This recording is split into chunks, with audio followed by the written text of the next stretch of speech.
Bueno, muy buenos días a todos. Bienvenidos a este House View del mes de noviembre. Ya tenemos o contamos con los resultados de las elecciones de octubre y estamos de cara al balotaje, como dice el título. Bienvenidos Martín y Jota, ¿cómo andan? ¿Bien? Hola, buenos días, ¿todo bien? Buenos días. Bueno, ahora entonces, como hacemos siempre, la idea es hacer una dinámica similar donde Martín nos cuente un poco las perspectivas y cómo evolucionaron las variables este último mes. Después con J vemos un poco las perspectivas de mercado y cómo funcionaron o cómo reaccionaron las cotizaciones de las distintas variables y tratamos de sacar las mejores conclusiones posibles de cara al balotaje, que aparentemente está bastante peleado, con lo cual veremos cuál termina siendo el resultado y hacia dónde encaran las distintas variables. Bueno, perfecto, Nico, sí, así como lo contás, lamentablemente, bueno, llegamos hasta la última definición de este camino que transitamos al orden durante 2023, ¿no? Con los sucesos que iban pasando y bueno, tenemos que llegar hasta el último mano a mano para ver qué podemos esperar de cara al próximo gobierno. Así que, como bien comentaste, voy a dar un panorama de qué es lo que pasó, cuál fue la reacción entre las PASO y las generales y un poquito qué pasó la última semana, con un poco estar en tema y después ya lo dejamos a Jota para que hable más del mercado. Así Dale, que buenísimo. voy a ir compartiendo cualquier consulta, obviamente frénenme todo lo que quieran, digamos, acá es tratar de ir viendo qué podemos ir dilucidando de este escenario tan incierto. Entonces, comenzando un poquito y entrando en esta entrada en calor, un poco acá lo que vemos es cuál fue la reacción del gobierno y si sirvió de algo estas reacciones que tuvo la política económica después de las PASO. Como ustedes saben, fue un resultado inesperado para el gobierno, inesperado para la principal fuerza opositora, y bueno, eso obligó al gobierno a empezar a mover la estantería porque obviamente con ese statu quo no llegaba. En ese sentido, lo primero que ya vimos es ese salto cambiario que tuvimos del tipo de cambio oficial y al mismo tiempo un aumento en la alícuota impositiva para importaciones, y de a poco después más adelante empezó a combinar ese salto cambiario también con un tipo de cambio diferencial. Hoy ya está generalizado para todas las exportaciones de bienes y servicios, pero es esta combinación entre el tipo de cambio oficial y la posibilidad de liquidar el 30% restante en el mercado paralelo o a través del contado con liquidación. Eso les da un tipo de cambio en torno a los 510 pesos para las exportaciones, un tipo de cambio de 730, depende qué producto y demás, más o menos para las importaciones, para el resto de las importaciones de bienes y servicios, y después algunos productos que todavía, como el caso de combustibles, que todavía no tienen ese aumento o solamente, digamos, van al tipo de cambio ese del A3 1500, que hoy está en 350. En términos generales, lo que les quería mostrar acá con estos tres tipos de cambio es que más o menos la economía, cuando ponderamos estos tipos de cambio por las operaciones que hay en el mercado, la economía está un poco trabajando con un tipo de cambio más cercano a los 480 pesos, 500 pesos. Eso es más o menos lo que anda. Lo que pasa que el que todos ustedes ven, que es el A3500, es de a poco va quedando, de a poco o bastante más rápido de lo pensado, va perdiendo relevancia a la hora de analizar la macro en general, pero sí, obviamente que es el más importante a seguir. Además de haber subido el tipo de cambio, el Banco Central intentó adelantarse a este nuevo escenario, subiendo dos veces las tasas de interés. Como ustedes ahí pueden ver, parece que la viene corriendo de atrás, básicamente porque la aceleración inflacionaria post salto cambiario obviamente le comió toda esa ganancia en la suba de tasas. Actualmente estamos en nivel de tasas de interés para plazo fijo, si quieren, o del ELIX en torno al 11%. Se podría decir que en octubre le podría ganar a la inflación, pero claramente en los meses siguientes para nosotros todavía esa tasa dista de ser real positiva, básicamente porque vemos una inflación que claramente va a viajar por encima de ese 11% de acá, al menos por los próximos 4, 5, 6 meses. Después el otro gran desafío que tenía este Banco Central, como lo tuvo a lo largo de todo el año, es tratar de revertir el saldo de las operaciones en el mercado cambiario, ¿no? Como ustedes pueden ver ahí, desde el año pasado que lo venía padeciendo esta falta de divisas, el año pasado lo hizo también con esos famosos dólar soja 1, 2 y 3, como ustedes acá pueden ver cómo eso tenía esa ventaja comparativa que se le daba a la liquidación del agro o de la soja en particular, le daba ese oxígeno a la oferta de dólares, eso le permitía al Banco Central comprar divisas y con eso un poco recuperar algo de reservas internacionales. Era un tira y afloje continuamente, esto lo tuvimos este año también, pero cada vez esos programas de incentivo a la liquidación duraban menos, se licuaban mucho más rápido, por lo tanto el Banco Central no le quedaba otra como todos esperábamos y también un poco que es parte de la regla de este gobierno, es cuando no alcanza con la oferta, bueno, hay que empezar a cerrar aún más el control de cambios, por eso si ustedes ven acá esta línea Bordeaux cada vez más cerca de cero, que quiere decir que prácticamente están limitando la demanda de divisas a lo más que pueden con tal de que el Banco Central recupere reservas. Y acá empezamos a ver un punto que seguramente nos va a acompañar, nos acompañó todo este año y nos va a acompañar el año que viene, que es un poco esto, el gobierno un poco se excusa en que el faltante de dólares que tiene el Banco Central, fíjense, en los primeros 9 meses de este año vendió casi 2.000 millones de dólares cuando en el mismo periodo del año pasado había comprado 5.000.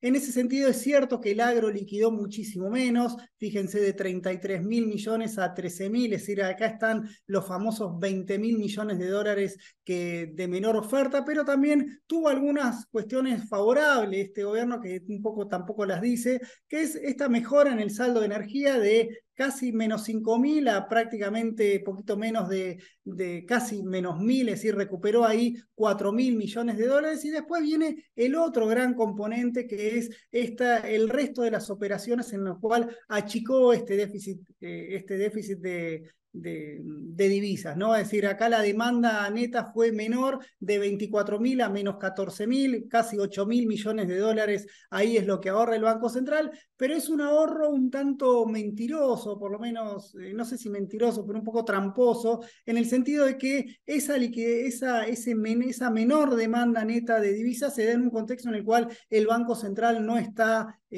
dando los dólares para que paguen las importaciones. Acá ustedes lo ven en este gráfico en el cual las importaciones devengadas, esto es lo que compra la economía, que obviamente esto se me traslada al PBI, por eso ustedes ven que el PBI no cae tanto como nosotros veníamos estimando y básicamente la explicación es de esa es que el Banco Central aprueba las IRAs, pero después cuando el importador va a buscar esos dólares, no se lo dan. Y por eso ahí lo que tenemos es esto que ya es muy generalizado y ya todo el mundo habla, que es este incremento que está teniendo la deuda comercial, esta deuda que por lo general es a corto plazo, esto es lo que presiona mucho sobre la transición. Acá lo podemos ver, bueno, acá el último dato es fresquito, es entre junio y lo que pasó en el último año, ¿no? Entre junio de este año y junio del año pasado, fíjense ahí cómo aumenta la deuda por importaciones casi 10.000 millones de dólares, y cuando lo vemos por tipo de acreedor podemos ir cruzando que ese incremento en la deuda comercial prácticamente está concentrado con las matrices y en menor medida con los proveedores. Esto es una parte a favor y una parte en contra, ¿no? La parte, si quieren, favorable es que este aumento en la deuda comercial o estas importaciones impagas, el hecho de que sean con las matrices le da un poco más de oxígeno, por lo menos le podría dar un poco más de tiempo, en tanto que con los proveedores, si bien es importante, obviamente es otro tipo de relación y obviamente que ahí el reloj empieza a correr más rápido. Entonces lo que tenemos con ese aumento de los flujos, obviamente cuando lo actualicemos a septiembre, esto va a haber aumentado otros 3.000 millones de dólares más, muy probablemente. Y fíjense ahí en el gráfico cómo lo ven, este cambio, cómo el gobierno está financiando su propia transición a través de deuda, el incremento de la deuda externa privada, ¿no? Fíjense acá la deuda con importaciones, que venía de un nivel en torno a los 30.000 millones de dólares, bueno, cómo saltó a 48.000, como les dije, probablemente ya estemos más cerca de los 50.000, en tanto la deuda con de los exportadores, esto es, exportaciones que todavía que cobraron y todavía no enviaron, está ahí en torno a eso, ahí no hay grandes problemas, estamos en un nivel de casi 7.500 millones de dólares, y después ahí los que les comenté al principio, ¿no? Como el gran perjudicado de todo este contexto son las propias matrices que no le pueden cobrar esos dólares a las filiales que tienen acá en Argentina. Por eso ahí ustedes pueden ver cómo el salto de esa deuda, que estaba en torno a los 33.000 millones de dólares desde diciembre del 2017, cómo ya saltamos a los 47.000 millones a los 46.000 millones de dólares, que como les dije, esto es hasta junio, probablemente estemos en los más cerca de los 50 y seguramente terminamos el año por encima de esos niveles. Eso obviamente le genera, digamos, le da paz al mercado cambiario actual, al mercado contado, pero obviamente es seguir cargando la herencia de cara a los próximos meses.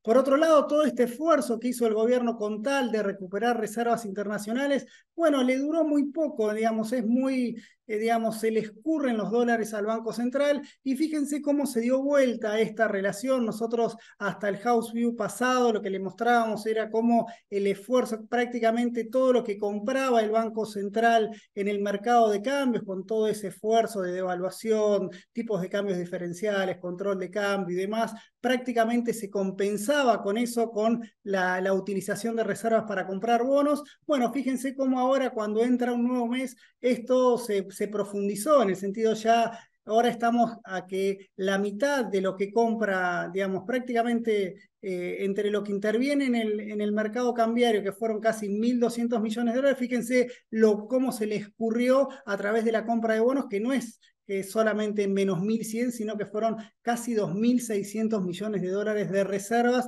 que usó el Banco Central para tratar, obviamente sin éxito, controlar la brecha cambiaria. Obviamente que nunca sabemos cómo hubiese estado si no intervenía, pero obviamente acá el tema es que el Banco Central se les escurren las reservas internacionales, y eso es lo que no le permite hacer pie a la hora de tratar de mostrar fundamentals un poquito más sólidos, no solo porque ya estamos en un nivel de reservas netas negativas en torno a los 7.500 millones de dólares, 7.000, 8.000, no cambia tanto. Lo más importante es que seguramente termine el año más cerca de los menos 10.000, como estaba acá antes de las PASO, lo cual obviamente si tenemos reservas netas negativas y un mercado cambiario con mucha tierra bajo la alfombra, es lo que genera esta tensión permanente en el mercado cambiario y en las expectativas de devaluación que ahora vamos a ver un poquito más adelante. Por otro lado, ya creo que es archiconocido esta aceleración en inflacionaria. Fíjense las consecuencias que tiene la devaluación sin plan. Acá tuvimos como en agosto y septiembre, la inflación se aceleró, se duplicó prácticamente. Veníamos de un nivel en torno al 6% mensual, saltó a más del casi el 13%, estamos en una inflación interanual en casi al 138%, casi al 140% interanual, viajando en el margen, como ustedes saben, más cerca del 300%. Cuando vemos después cuáles son los componentes que explican esa aceleración inflacionaria, obviamente nos trae otra tierra bajo la alfombra, que es que los precios que suben, ojo que siguen atrasándose los precios regulados. Por lo tanto, tenemos una dinámica inflacionaria lanzada y vamos sumando tierra, vamos sumando deberes para el futuro, dado que los precios regulados se siguen atrasando. Obviamente esto lo que hace es, sin reservas y con precios relativos cada vez más desalineados, esto genera un combo en el cual a la hora de tratar de ordenar la macroeconomía, toda esta va a ser una situación de pura tensión y obviamente requiere de alta pericia para que esto no termine en un ajuste desordenado. Como ustedes saben, el gobierno en un acto de generosidad ahora nos muestra esos índices semanales de inflación y acá, más allá de lo que diga el viceministro o como lo quieran llamar, lo que estamos viendo es que la inflación, si bien en octubre muy probablemente dé por debajo de lo que dio septiembre, no se mareen con los que son los promedios, ¿no? Digamos, acá lo que tenemos es octubre va a dar más bajo porque le dejó un menor arrastre septiembre, que acá había terminado con una semana del 1,4%, pero fíjense cómo en las 3 primeras semanas de octubre la inflación se aceleró en torno por encima del 2% semanal y muy probablemente el dato de la próxima semana, cerrando las últimas semanas de octubre, debería dar más cerca de 4 o 5%. Con esto lo que queremos decir es que muy probablemente es cierto que la inflación mensual de octubre de en promedio un 9,2%, 9,2% nos está dando a nosotros, puede ser más cerca de 10%, no cambia tanto el punto, es cierto que va a ser menor a la de septiembre, pero atención, nos deja a la inversa de lo que pasó en octubre, el arrastre que le va a dejar a la inflación de noviembre va a ser mucho más alto, por eso nosotros no modificamos demasiado, incluso lo podemos ajustar levemente al alza sin salto cambiario a la inflación de los próximos meses, por eso ahí les comenté al principio que el Banco Central con esas tasas de interés en torno al 11% la seguía corriendo de atrás.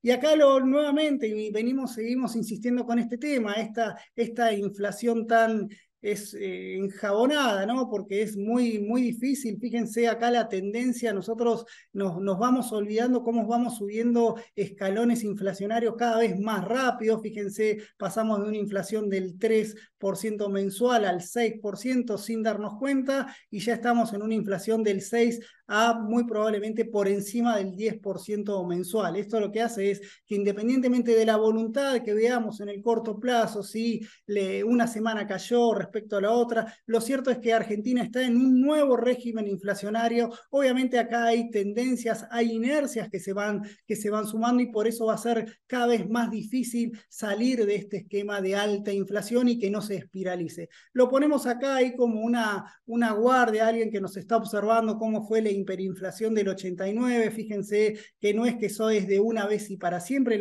Cuando tenemos estos periodos de alta inestabilidad de precios, los precios pueden subir mucho, después descomprimirse y tener esa tendencia volátil y errática hasta que finalmente se le encuentra la solución, pero fíjese lo que tardó en 1989 hasta llegar a inflación a niveles internacional recién allá por bien entrado el 1991. Así que con lo que le queremos decir que este proceso de altísima inflación, lo mejor que podemos esperar es que no se espiralice más allá del 20%, pero sí que nos va a acompañar por muchísimo tiempo más, porque obviamente la solución a estos regímenes de altísima inflación cada vez tardan más tiempo.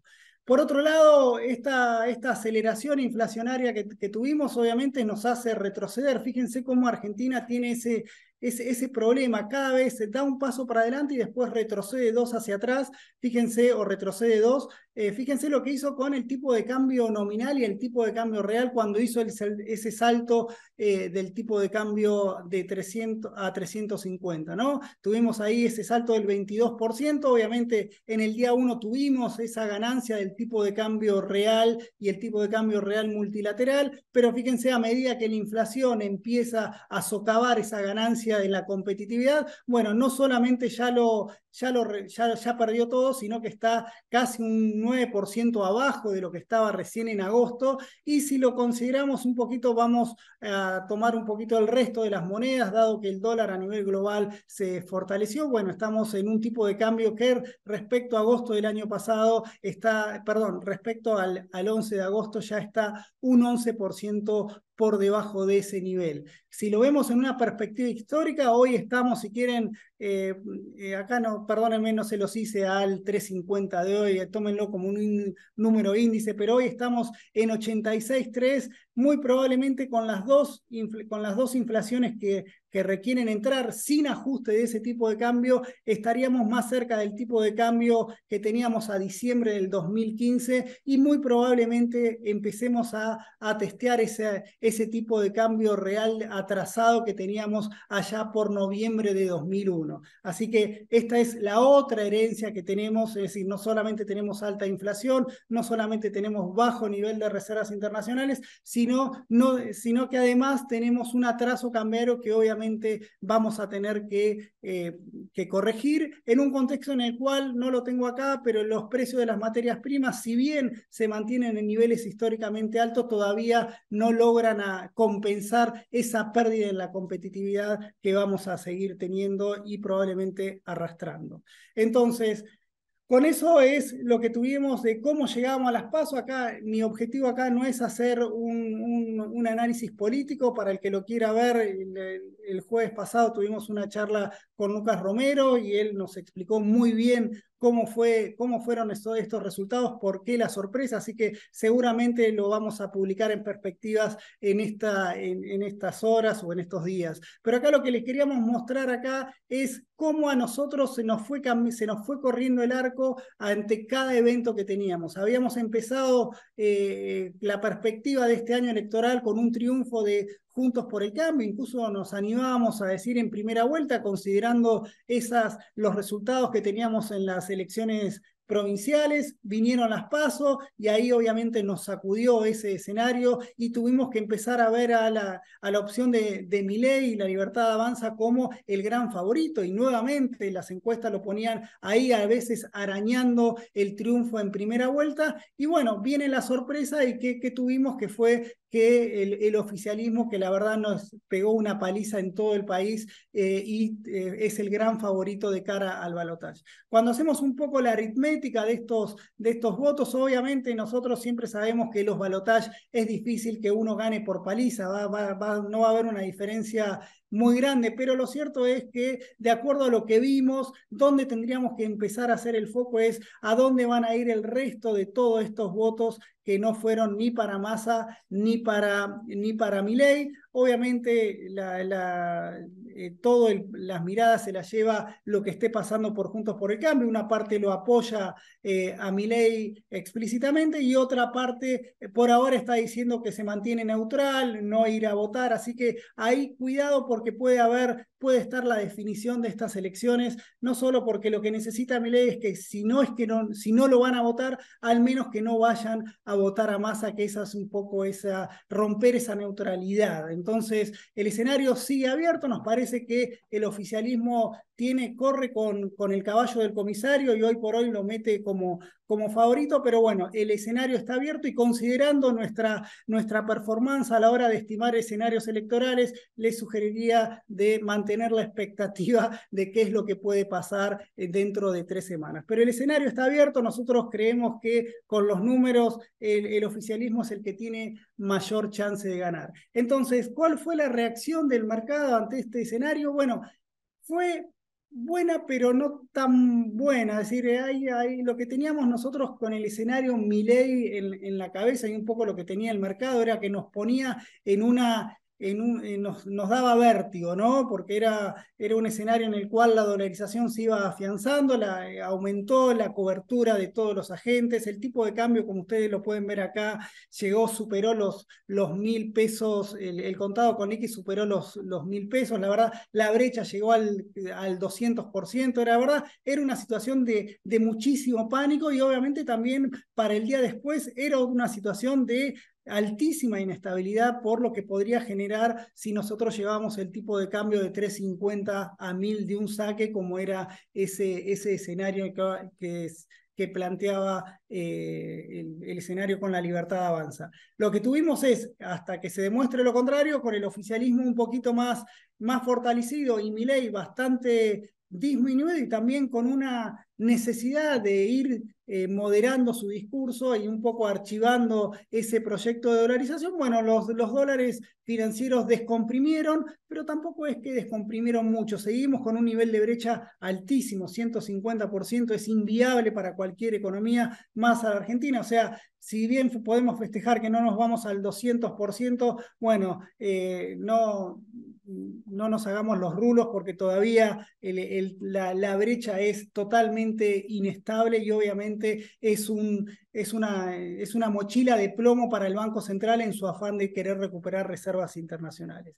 Pero sí lo que tenemos que ver también es esta descompresión que tuvo el mercado cambiario, cómo también se reflejó en el mercado de futuros. Fíjense cómo ahí aflojó el ROFEX, esto es el contrato de diciembre, fíjense, habíamos entrado a las elecciones con un contrato a 944 pesos. La verdad era una locura, digamos, fue demasiado, este era el escenario de devaluación, era un escenario de salto cambiario, me permiten un salto al abismo, ¿no? Llevar una devaluación en un mes a casi 950 pesos. La verdad, a nosotros a la hora de proyectar esa macro nos daba mucho vértigo, incluso llegamos a escuchar algunos análisis de hiperinflaciones controladas y demás. Bueno, lo dejamos ahí, pero la verdad era totalmente muy, muy arriesgado ese escenario. Bueno, lo cierto es que con Milei un poquito más corriéndolo de atrás, el mercado descomprimió, fíjense cómo bajó a 608,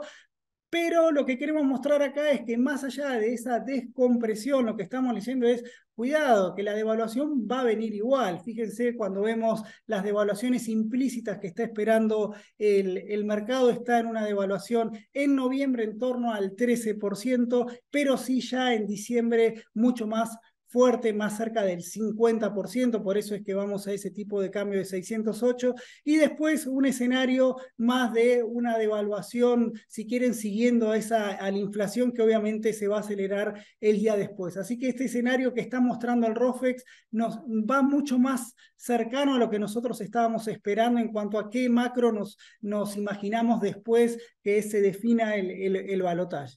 Otra buena noticia que tuvimos, que también nos preocupaba demasiado, no tanto acá los depósitos en dólares, que como lo hemos mostrado a lo largo de todos estos 3 años que estamos juntos, siempre los depósitos en dólares, la verdad, están encajados, digamos, ahí no vemos un gran riesgo sistémico, pero sí donde veíamos el gran digamos, es un reloj que nos corría y nos pinchaba la espalda, era lo que estaba pasando con los depósitos a plazo fijo. Fíjense que esto es nominal, así que si hacemos la caída en términos reales es mucho más abrupta, pero lo que le quería mostrar acá es cómo una vez resuelto ese panorama electoral y bajándole el precio al escenario de dolarización, cómo los plazos fijos volvieron a recuperarse, se recuperaron un poquito y al menos evitaron esa tendencia que, si bien el sistema en ese sentido se mantiene sólido, obviamente que sigan cayendo del 10% mensual no es para subestimar el efecto. Por ahora estamos en esa tensa calma, vamos a ir más a los mercados que seguramente J lo va a explicar muchísimo mejor, pero sí acá lo que queremos ver es cómo más allá de este resultado y de la sorpresa, no fue una sorpresa positiva, los bonos cayeron, tuvieron una caída en la semana pasada en torno al 7%, el riesgo país volvió a ubicarse, superar los 2.500 puntos básicos. El Merval, que venía siendo el gran refugio o la gran cobertura ante los escenarios de dolarización o por lo menos o de salto cambiario, fíjense cómo se pinchó, tuvo una caída también muy fuerte.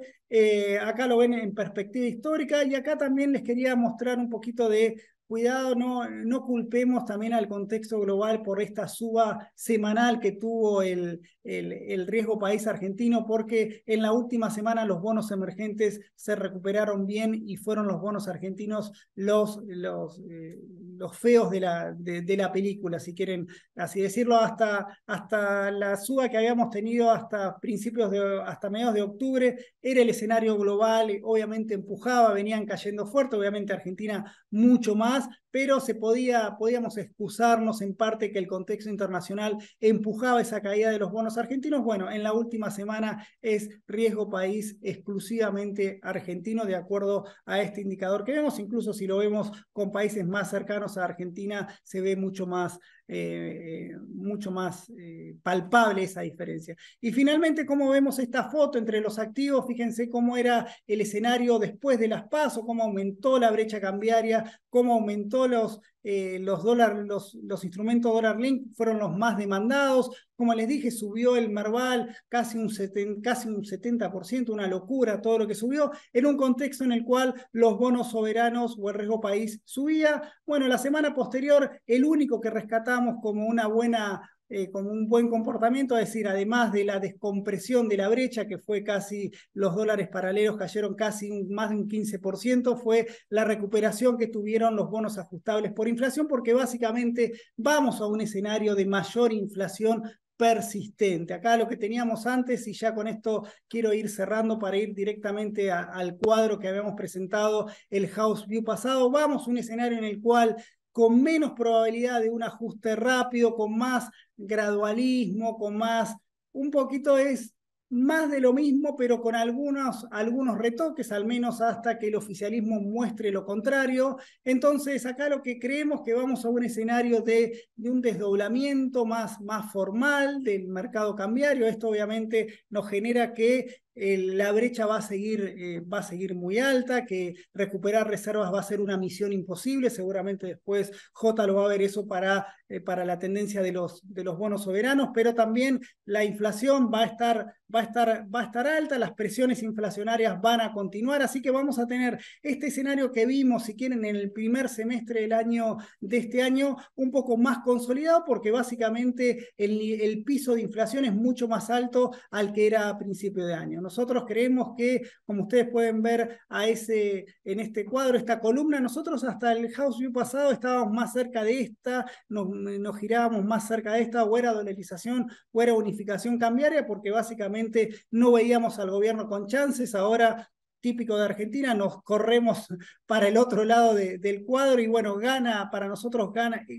nosotros manejamos este escenario de desdoblamiento cambiario, que creemos que va a ser lo más probable, pero tampoco creemos que el riesgo de la probabilidad de éxito sea muy alta. La ponemos moderada para tratar de no desilusionarnos mucho, pero obviamente que todas las tareas que tiene por delante el próximo gobierno, si es que es el oficialismo actual, obviamente la va a tener muy difícil a la hora de tratar de enderezar esta macroeconomía, porque si no hace nada, obviamente el riesgo de hiperinflación va a estar muchísimo más palpable, ¿no? Entonces creemos que el pánico como disciplinador obligaría al gobierno a hacer esta salida gradual, y también del otro lado, si vemos un escenario Milei, el pánico de la dolarización y todo eso que genera lo obligaría a ir a un escenario mucho más moderado en cuanto a sus objetivos, pero sí, si no quiere bajar ninguna bandera, creo que se conformaría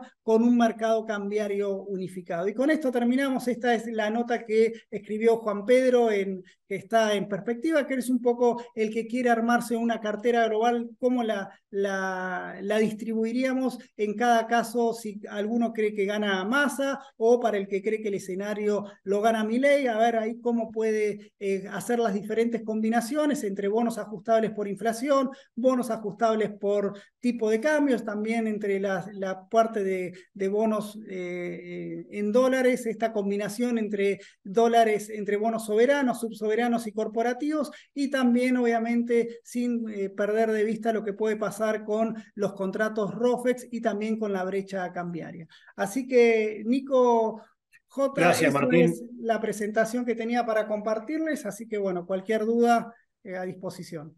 Buenísimo, muchas gracias. Bastante claro, a modo de pequeño resumen, claramente se ve un escenario muy desafiante, binario en el resultado posible electoral, pero bastante similar la situación o cómo deberían reaccionar quien venga en diciembre, ¿no? Porque en definitiva van a encontrar un país con muy pocas reservas, con un escenario de inflación que se está acelerando y mucho y posiblemente se acelere más. Estamos sin nafta, sin gasoil hace 3, 4 días. claramente producto de los precios o los retrasos de subas en los precios de los bienes. Y esto, Jota, nos va a poner en una situación bastante desafiante, ¿no? En cómo posicionarnos para adelante. Si querés, te Claro, pasamos un claro. poco a vos la pelota. Dale, dale, dale. En estos 20 minutitos vamos a ir rápido, pero sí, yo quería con esto marcar de alguna manera, determinar el marco de por qué pienso que vamos a vivir meses muy complicados, que eso es algo bastante obvio, pero los puntos por los cuales esto lo remarco. Puntualmente, obviamente, tenemos este escenario que a priori por las encuestas marcan una paridad muy grande de cara al balotaje. Sinceramente, mi escenario base es que va a terminar ganando Massa básicamente por el discurso de Milei, que de alguna manera le genera un techo bajo para tratar de captar todos los votos de la oposición y básicamente, bueno, se va a traducir en un elevado aumento del voto en blanco o baja participación que le va a jugar en contra a Milei. La verdad que hoy por hoy el mercado le asigna más probabilidades, dado todos los eventos que han ocurrido en donde el candidato opositor ha logrado revertir diferencias de hasta 12 puntos, pero en el caso de Milei, la verdad que me cuesta ver eso, pero bueno, mi escenario base es Massa presidente y con Massa presidente uno de los puntos claves va a ser qué pasa con el Fondo Monetario Internacional. La realidad es que termina siendo una relación política, pero los incumplimientos de Massa a partir del último acuerdo obviamente generan un conflicto en cuanto a la reputación del Fondo Monetario como corrector de políticas monetarias y fiscales. Vamos a ver qué le pide el Fondo Monetario a Massa post elecciones. Recuerden que hay un pago ahora, fin de octubre, de casi 2.500 millones de dólares que va a impactar en el nivel de reservas, va a bajar a niveles de 22.000 millones de dólares. Después vemos el cepo cambiario. La verdad que con la política de Massa ha sido funcional el cepo cambiario en el sentido que le ha permitido conseguir los rollovers de deuda de los vencimientos de corto plazo en pesos. Había alguna pregunta puntual que habían subido al chat de cómo estábamos viendo la probabilidad de reperfilamiento de deuda a pesos en caso que Massa sea presidente. La verdad que yo no le asigno ningún riesgo a eso. Y a ser sincero, el cepo ha permitido con las autorizaciones de las IRAs a fondear todo lo que fue la campaña básicamente en el conurbano y en el norte, en donde han logrado conseguir casi la mitad de estos 8 puntos que aumentó el porcentaje de votos de Massa desde las PASO hasta las elecciones que tuvimos el 22 de octubre, con lo cual el cepo ha sido funcional a Massa y va a seguir existiendo y va a implicar en las evaluaciones que vamos a tener en los activos financieros. Ahora vamos a ver el impacto que le produciría en las acciones del Merval, básicamente por los ratios financieros, cómo se exacerban los precios, o sea, los ratios financieros, si le consideramos los escenarios de brecha aplicado en las utilidades netas y en el evita. Después, bueno, deuda a pesos, había muchas dudas en el mercado ante la posibilidad de Milei con una probabilidad de que gane en primera vuelta, según algunas encuestas, que la verdad yo no le asignaba ninguna probabilidad a eso, pero bueno, obviamente que el plan de dolarización sería imposible de implementar sin reperfilamiento de los vencimientos en pesos, tanto duales, dólar link y instrumentos SER, con lo cual eso había llevado a que caigan a paridades de casi 80% la deuda SER de corto plazo. Eso se revirtió. Lo primero que pasó después de la elección es que hubo una suba muy fuerte de los bonos SER en contraprestación de lo que fue la caída de dólar link y duales, ante obviamente el hecho de que el escenario Milei presidente bajó muchísimo en cuanto a la probabilidad. Y acá tenemos que ver qué pasa con la devaluación. La verdad que Massa viene aplicando devaluaciones fiscales y monetarias. Las importaciones les aplicó un impuesto del 7,5%. Ahora vamos a ver que lo primero que fijó post elecciones es que las exportaciones se liquiden 70% a tipo de cambio oficial, 30% a contado con liquidación. Eso también ayudó a que caiga el contado con liquidación. Obviamente vamos a tener un overshooting en caso que Milei sea presidente, no es mi escenario base, pero bueno, es verdad que con esta política que fijó Massa, Vamos a ver qué hace, porque los primeros meses de gestión es el momento donde tiene como para aplicar las medidas de fondo apuntando a los próximos 4 años. Y la realidad es que uno tiende a pensar que en esta medida de 70-30, el piso a diciembre de la devaluación del oficial sería un nivel de 500 pesos, que es lo que te está dando ahora ese mix entre 70% de MUL y 30% de contado con liquidación. Seguramente va a haber una devaluación. Esto está contemplado en gran parte en los precios que tienen los duales y los dólar link, que están cotizando a casi $120, considerando el tipo de cambio oficial, están en 41.050 pesos, 42.000 y algo de pesos. Con lo cual, ahí vamos a ver que dentro de todo, en ese escenario, la deuda a ser en principio correría con un poquito más de ventaja, pero bueno, como mostraba Martín, la verdad que lo ideal es hacer un mix entre ambos instrumentos. Y bueno, clave también el sector externo. ¿Va a haber desdoblamiento cambiario? Yo intuyo que sí, que con masa va a haber desdoblamiento cambiario, básicamente porque no va a haber un flujo de fondos hasta la cosecha de gruesas, y bueno, vamos a ver el impacto que tendría mandar toda la deuda del sector privado al dólar financiero, en donde va a tener cierta repercusión. Por eso nosotros en lo que es bonos corporativos habíamos recomendado muy pocas emisiones, básicamente la mayoría garantizada por exportaciones o flujos en dólares. En el caso de exportación veníamos hablando mucho del bono de IPF 2026. En el caso de ingresos dentro de fideicomisos, hubo una emisión nueva de Alvar, pero veníamos hablando mucho de las emisiones que hay de Aeropuertos Argentina 2000. Eh, Hoy por hoy sería conservador, esperaría las medidas, dado que los rendimientos que tienen son bajos, dado el riesgo que hay. Bueno, plan fiscal, la verdad que lo que más anunció es vía quita de exenciones que hay, es muy poco efectivo. Massa tiene en contra, que obviamente está asociado con el kirchnerismo, que no tiene un respeto a la restricción presupuestaria. Lo vemos en forma histórica, y la verdad que con Milei hay una incertidumbre muy grande, porque el plan que anunció no es muy solvente. Y bueno, las dudas que quedan por el cable MEP. Hubo unas trabas, obviamente, a la demanda de dólares en el caso de Massa. Vamos a hablar de esto básicamente.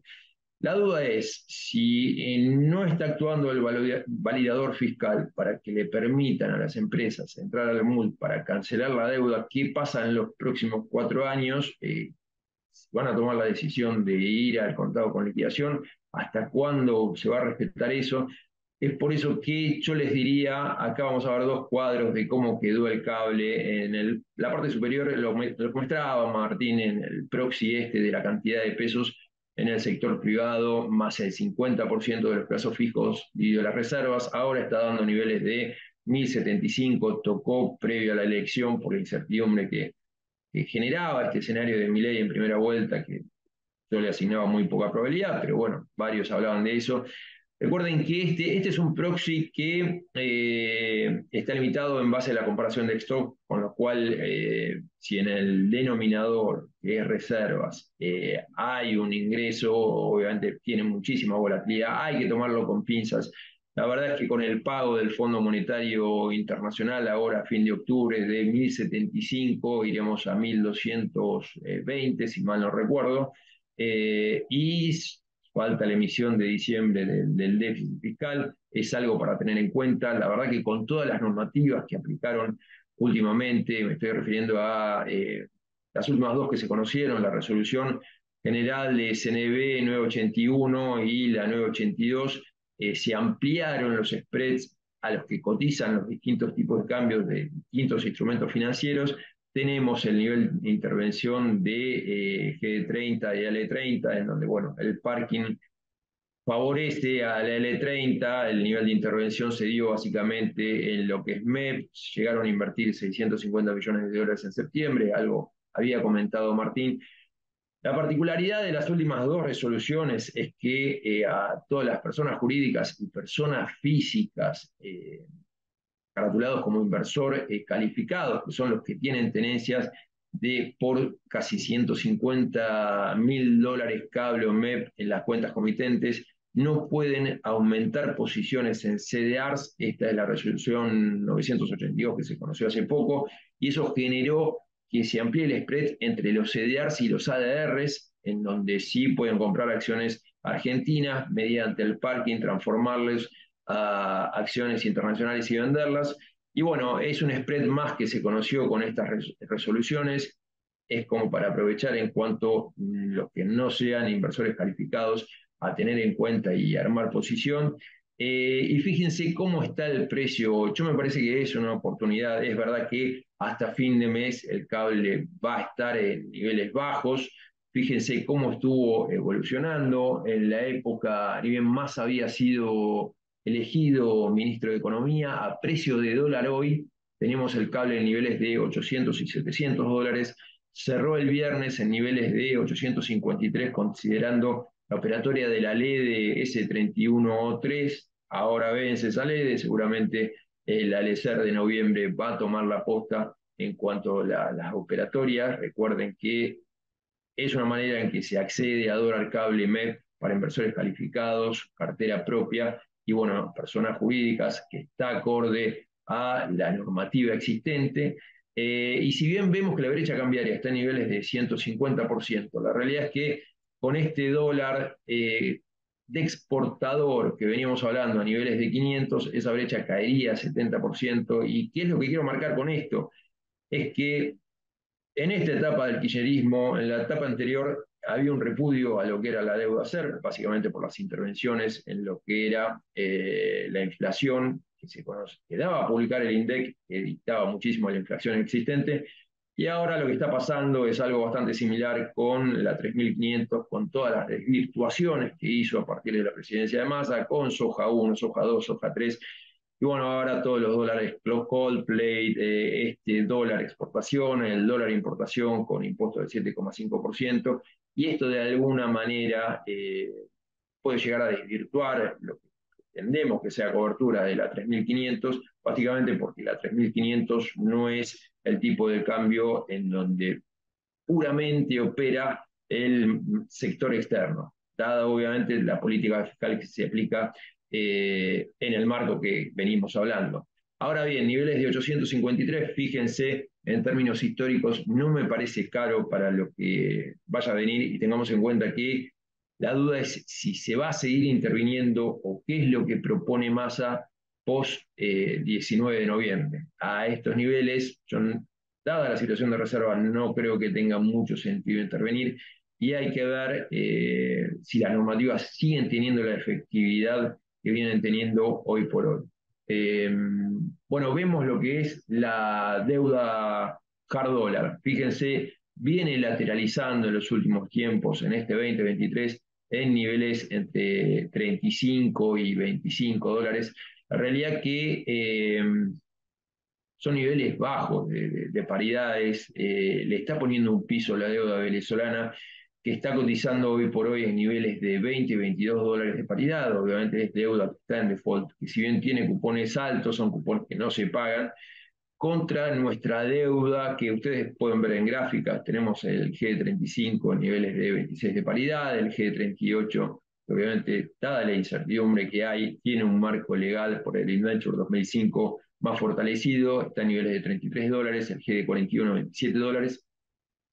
Con rendimiento, obviamente lo que pasó con esta caída que hubo, básicamente desde las PASO podemos ver en gráficos, que es donde había alcanzado un riesgo país, si mal no recuerdo, de 1900 puntos, ahora estamos en 2500, se empinó muchísimo la curva, todo lo que es corto plazo está rindiendo TIR de 60%, fíjense, el L30 60,2% a los 27 dólares. Después, todo lo que es largo plazo están con rendimientos de casi 25-26%. Hay muchos emisores subsoberanos que están rindiendo eso. Me parece que lo que es tramo largo, yo miraría más que nada activos subsoberanos. Lo que es tramo corto, me parece que dada la paridad y el rendimiento puede llegar a tener algún atractivo. Recuerden que en el escenario de incertidumbre que estamos teniendo, si hay algo que le favoreció a Massa, dentro de todo, no para ver subas de precios, que subas de precios van a estar dadas, si hay recomposición de reservas, o visibilidad de acceso al mercado secundario. Hoy por hoy eso no se ve, con lo cual esperar fuertes subas de los bonos hard dólar, yo no lo esperaría, pero es verdad que desde que Massa actuó como ministro de Economía no solucionó los problemas, pero sí trató de llevar la economía hasta las elecciones sin que se desvirtúen las cosas. Se desvirtuó obviamente la inflación por los datos que vemos, pero bueno, lo que fue la operatoria en lo que es el mercado de deuda pesos, en donde emitió todo lo que tuvo que emitir para absorber tenencias que no quería el sector privado, y lo que fue el vencimiento de AISA con deuda hard dólar, en donde obtuvo el porcentaje de CAX para extender el vencimiento, haciendo una oferta bastante pro mercado, pagando, si mal no recuerdo, el 30% del vencimiento de capital y aumentando el cupón. Son activos que tiene como para mostrar a futuro en cuanto a lo que se va a venir en el 2025, que son vencimientos de 2.700 millones de dólares, y en este contexto resulta casi imposible verlo. Vemos en esta gráfica, ¿qué les quiero mostrar?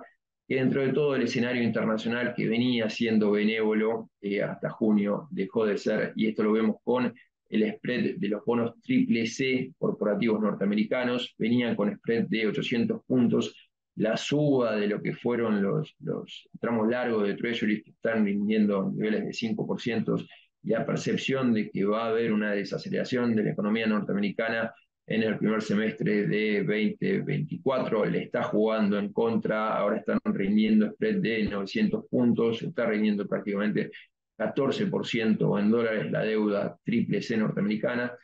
Obviamente nosotros jugamos otro partido, pero bueno, es un viento que venía haciendo de cola hasta junio de este año, y ahora pasa a ser viento de frente, que si efectivamente empieza a desacelerarse la economía norteamericana, se va a ver un aumento de spreads. Esto lo veníamos comentando en el último House View, que no veíamos más ayuda del contexto internacional. Obviamente nosotros jugamos otro partido, fíjense lo que les decía de riesgo país de 1.900 puntos, que había cerrado el riesgo país antes de las PASO, ahora estamos en 2.500 puntos.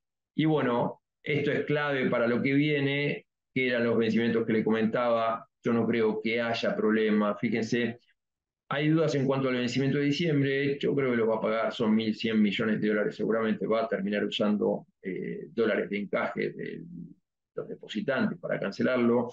Y ya para el vencimiento de julio del 2024, que lo pueden ver ahí, son 2.100 millones de dólares, donde empieza a amortizar el capital de la L30, del GD30, que empieza a pagar 4 dólares. Ahí son 2.100 millones de dólares, van a estar los dólares de la cosecha.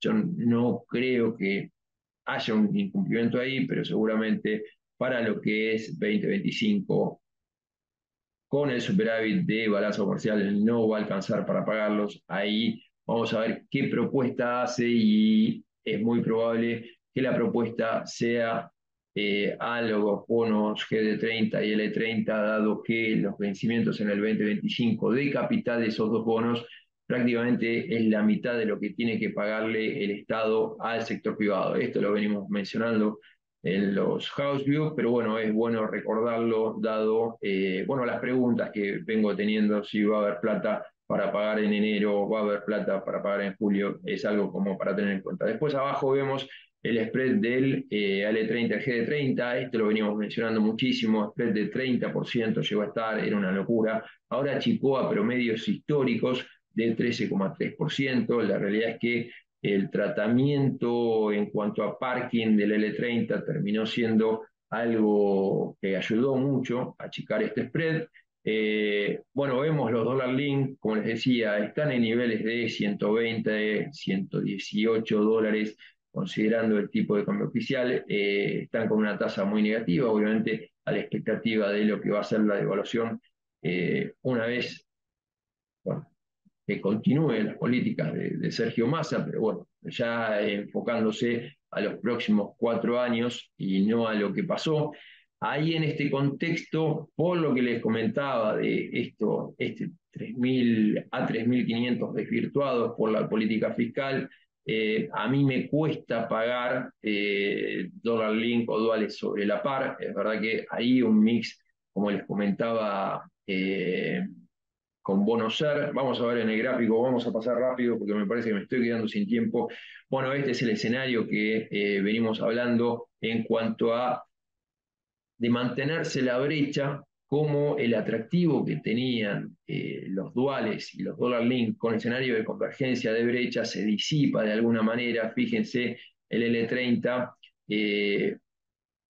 suponiendo una brecha del 40% para abril del 2024, cuando se cancela este bono, debería llegar a precios de 36,23 dólares para mostrar en dólar cable un rendimiento similar al que se obtendría con el TB24, sería de 31 dólares con 71 de los 24,7 que cotiza hoy por hoy el L30. Si suponemos una brecha del 60%, a lo que voy es que obviamente la brecha conspira contra instrumentos dólar link, los SAR, subieron muchísimo de precio. Vamos a ver este escenario de la comparación de rendimientos entre SER corto plazo, en este caso veníamos hablando del TX24 y el TB24, para ver si hay más atractivo en la curva SER o en las Dollar Link. Fíjense, el T24 está rindiendo menos 27%, el SER está en menos 2,58%. La realidad es que como ya cotiza a casi 118%, está en niveles de el T24 410 pesos, suponiendo una devaluación de 501 pesos a partir de diciembre, que es este mix de 70-30 con el contado con liquidación, tendríamos una suba del 22,2%. Con lo cual, la verdad que con el SER devengando hasta el 15 de noviembre, el 12,7% de inflación de septiembre, vamos a ver octubre, pero 10% de inflación seguro, y se ponen muy competitivos, la verdad, esta situación entre SER y Dollar Link con Massa presidente. Subsoberanos, acá hay que estar atentos a lo que pase si hay un desdoblamiento financiero, por eso venimos haciendo mucho énfasis en los resultados fiscales de las provincias. Córdoba, bueno, Santa Fe no tiene un problema de deuda. Buenos Aires, yo creo que con paridad va a haber un shock, va a haber volatilidad en las paridades.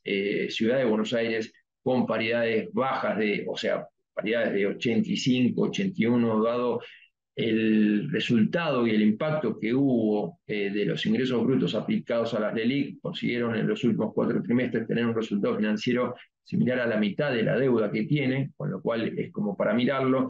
Yo sería bastante conservador hoy por hoy, no abriría nuevas posiciones, pero bueno, ante bajas de buenos emisores, que siempre hablamos, es como para tener en cuenta. Y lo último, que se me pasa la hora ya, bueno, el Merval fue un refugio en este escenario de volatilidad. La verdad que con la perspectiva de que íbamos a entrar a las elecciones con una probabilidad de Milei en primera vuelta, muchos han decidido cubrirse con acciones. El Merval ha llegado a 821 dólares, ahora está en niveles de 751 dólares. Fíjense, el cable en términos reales había llegado a 250, ahora está en 214. Eh, la verdad que fue un disparate lo que pasó ese viernes antes de las elecciones. Se convalidaron precios de CDRs en niveles de 1.250 al cierre en la última operatoria, porque parece que hubo un robot que no funcionó.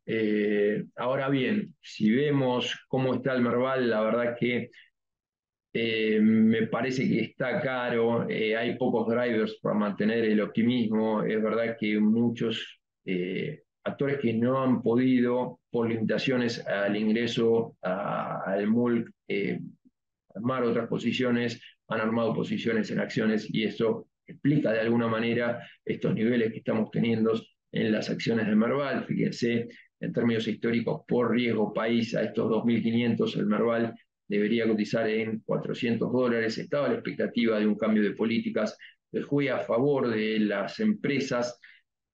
Estas expectativas yo creo que con el tiempo se van a disipar. Vamos a ver qué políticas toma Sergio Massa, pero no las veo justificando estos niveles de Merval. Fíjense cómo venía subiendo el Merval en dólares en el 2022, en niveles de 380, que llegó a estar a los actuales 700 dólares. ¿Y qué es lo que me hace ruido? Es que si empezamos a suponer algo que les comentaba antes, escenarios de brechas permanentes, algo que el mercado a priori consideraba que con una victoria de Juntos por el Cambio esta brecha se iba a disipar, porque sí o sí, con brecha es casi imposible sumar reservas y Argentina necesita sumar reservas. Bueno, ya cuando ponemos estos escenarios de brecha en los ratios financieros, estos son datos trailing de las principales empresas del Marval, vamos a ver cómo el impacto termina generando niveles de ratios financieros, tanto valor empresa EBITDA como price earning, muy elevados, contemplando lo que están cotizando las acciones internacionales en este contexto en donde la tasa de tesoro de los Estados Unidos a 10 años está en niveles de 5%.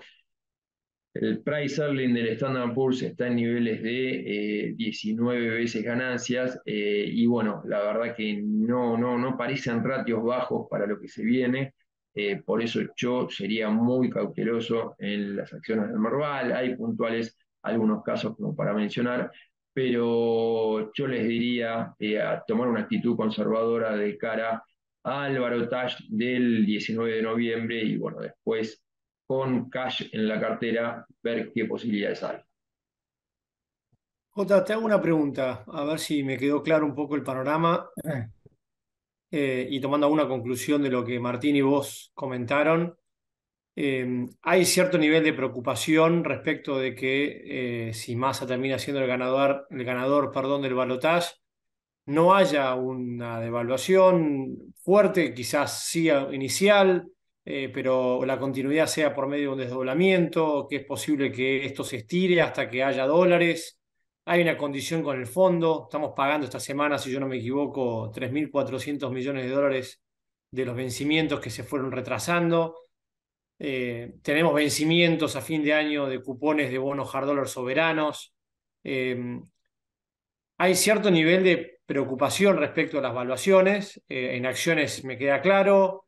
En los bonos soberanos o hard dollar va a depender de la situación o los ajustes que vengan después del balotaje para el lado de los soberanos. Y por otro lado, de los corporativos y los subsoberanos, hay que ver cómo impacta, ¿no? Este potencial desdoblamiento o no, si es que Massa termina siendo el ganador, con lo cual también tu recomendación sería ser conservador barra mirar bien los créditos, ¿no? Ver quién realmente tiene dólar, hard dólar, quién genera dólares, o sea, no estar parado sobre bonos corporativos de empresas que no generen hard dólar, o sea, que no sean exportadoras, o por otra parte, estar parado sobre bonos subsoberanos de provincias que no tengan algún tipo de garantía o algún tipo de ingreso en dólares que podrían llegar a sufrir más. Eh, en cuanto a lo que es pesos, dólar links versus SER, bueno, va a depender de la magnitud de la devaluación, por un lado, y por otra parte, del escenario que se plantee de si esta inflación se sostiene y se mantiene alta y por cuánto tiempo, ¿no? Porque si es que se llega a dar un escenario de desdoblamiento que nos acompañe hasta sí, mediados o fines del año que viene, con una buena cosecha que recomponga reservas, también vamos a sufrir un poco de lo que es la suba de precios, posiblemente, de las empresas que tengan que acceder al cable para pagar las importaciones, porque no va a haber dólares para importar. No sé si esto más o menos cierra o hay algo que me estoy perdiendo, ¿no? En el resumen. Mirá, déjame comentarte, porque la verdad que los bonos corporativos, en situaciones de inestabilidad o, la verdad, parálisis en cuanto a la actividad económica que venimos, con la economía argentina en los últimos 15 años, que no está yendo a ningún lado, la verdad que los bonos corporativos han sido de las mejores inversiones, básicamente porque las empresas están muy desapalancadas y el gerente de finanzas, generalmente la mayoría de las gerencias financieras han tomado una actitud muy cautelosa, proponiendo buenas ofertas para de alguna manera extender vencimientos, con lo cual puede llegar a ser una oportunidad, dado, vamos a ver qué es lo que se presenta, pero yo estoy casi convencido que si va a haber un desdoblamiento cambiario, ahí va a haber un ruido por el impacto que puede llegar a tener que convalidar el contado con liquidación para hacerse de dólares, para pagar los vencimientos o pagar los intereses en cada caso en particular. Pero bueno, la verdad que generalmente veníamos hablando de las exportadoras como aquellas que tenían la cobertura por los dólares, pero si hay desdoblamiento cambiario, esas exportaciones van a ir al comercial y van a tener que pagar los intereses seguramente por el canal financiero. Esa cobertura de alguna manera se ve descontinuado. Sí, lo que venimos hablando, esas emisiones puntuales que tienen cierto colateral, como el YPF 2026, los bonos de Aeropuertos Argentina 2000, o bueno, otras emisiones que no tienen vencimientos de corto plazo, que nada más tienen que pagar lo que son los intereses, con bajos ratios de peso en lo que es la carga de intereses sobre el EBITDA, no creo que vayan a tener problemas, pero sí el ruido inicial seguramente lo podemos ver cotizando con paridades más bajas. Lo que es deuda subsoberana, hay que ver qué se dispone ahí. Fíjate que Córdoba había conseguido un amparo en donde había un fallo que decía que no podía tener un tratamiento distinto al que tenía el Estado Nacional, porque amenazaba a la autarquía provincial o de los gobiernos provinciales y iba en contra del federalismo nacional. Por eso consiguieron los dólares por el MUL para pagar el vencimiento de junio. Ahora consiguieron una línea de 100 millones de dólares de Arabia Saudita para pagar el 2%. Cada caso es particular. Fíjate que Córdoba tiene bonos en el mercado local, el CO26 cotizando a 1,5% del TIR, y bono corto, hard dólar, el CO21D cotizando a 27%. Yo creo que va a encontrar la vuelta para hacerse de los dólares para pagar ahora en diciembre, que es un vencimiento de casi 150 millones de dólares, y tiene el track record de tener resultados financieros de casi 600 millones de dólares como para de alguna manera tener pergaminos para ir al mercado y tratar de conseguir financiamiento. Yo lo que diría sería conservador, esperaría para abrir nuevas posiciones, pero pueden darse oportunidades, ¿no? Ok, la última, y acá por ahí le pido a Martín también que me dé su opinión, y me interesa también la tuya, Jota, es, ¿hay una ventana entre el 19 de noviembre y el 10 de diciembre en el caso de que Massa sea reelecto, de que acelere algún ajuste? Y en el caso de que no, que Milei logre que Massa lo haga. A ver, Nico, no entendí la segunda parte. La primera parte es decir, yo creo que después del balotaje, ese congelamiento del A 3500 en 350 se termina, ¿no? Yo creo que ahí va a empezar un closing tener una devaluación en torno al 10-11% mensualizado. Eso es lo que vemos como para no empezar a hacer grandes horas. Ya después, a partir de diciembre, creo que el objetivo del gobierno es tratar de alinear, de tratar de compensar toda esa pérdida de competitividad que tuvo desde el 14 de agosto hasta el 20 de noviembre. Me lo imaginamos por ahí porque de esa manera no puede continuar. Y después lo Ok. otro, perdóname, Nico, ¿cuál No, fue? no, digo, aprovechar esa ventana de tiempo para que en lugar que haya una devaluación mensualizada o una devaluación que empate una inflación mensualizada, haya un salto, ¿no? Un ajuste, un salto que le permita más entrar ya con un programa o a Milei mismo, si es que Milei gana y se puede sentar con Massa para negociarlo, por decirlo de una manera, un programa con un tipo de cambio ya más cercano a un tipo de cambio de exportación. Sí, yo me imagino que digamos, el ajuste del tipo de cambio va a venir más cerca de diciembre, que ese saltito va a estar más cerca de diciembre que en noviembre, porque pensá que también eh, estás en plena fiestas con esa devaluación, esa aceleración inflacionaria, y también uno cuando empieza a levantar la tapa de la devaluación no sabe dónde termina, así que me imagino que van a ir tratando de ir regulándola e ir acomodando expectativas. Pero, digamos, si me decís, si es el 20 de noviembre o el 11 de diciembre, no, me manejo más con un poquito un crawling a partir de noviembre que va ganando envión de cara ya más cerca de diciembre. Ok. Jota, ¿vos alguna opinión Ya, distinta? eh, yo intuyo que con la presidencia de Massa, obviamente las autoridades del Banco Central van a cambiar. no sé si le harán hacer algo de trabajo sucio a Pelle, la verdad que no cambia mucho. La Clerici ahí tomando cierta injerencia. Eh, no veo que cambie mucho este periodo del 19 de noviembre a diciembre, porque básicamente son 2 semanas y van a estar después del trajín electoral. No creo que toman grandes decisiones. Pero bueno, la devaluación se viene, será fin de noviembre, será en diciembre. La realidad es que si uno no se quiere trasladar a precios de evaluar sin un marco que daría una nueva autoridad del Banco Central, me parece que va a ser más difícil que sea exitosa. O sea, si se hace sin un programa integral o explicándolo, obviamente se va a trasladar a precios, como vimos la última devaluación, ¿no? Que al mes y medio ya estaba en precios.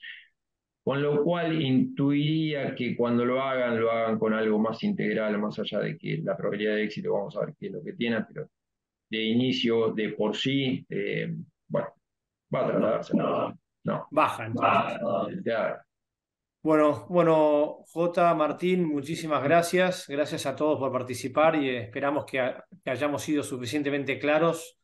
Vayamos conservadores entonces al balotaje. Bueno, bueno, ya el bueno, próximo ya tendremos nuevo presidente. Ahí sí, seguro. Ahí vamos a tener nuevo presidente y Sí, nuevas perspectivas. sí. Bueno, muchas gracias a todos. Bueno, Buena muchas semana. gracias. chao, hasta luego.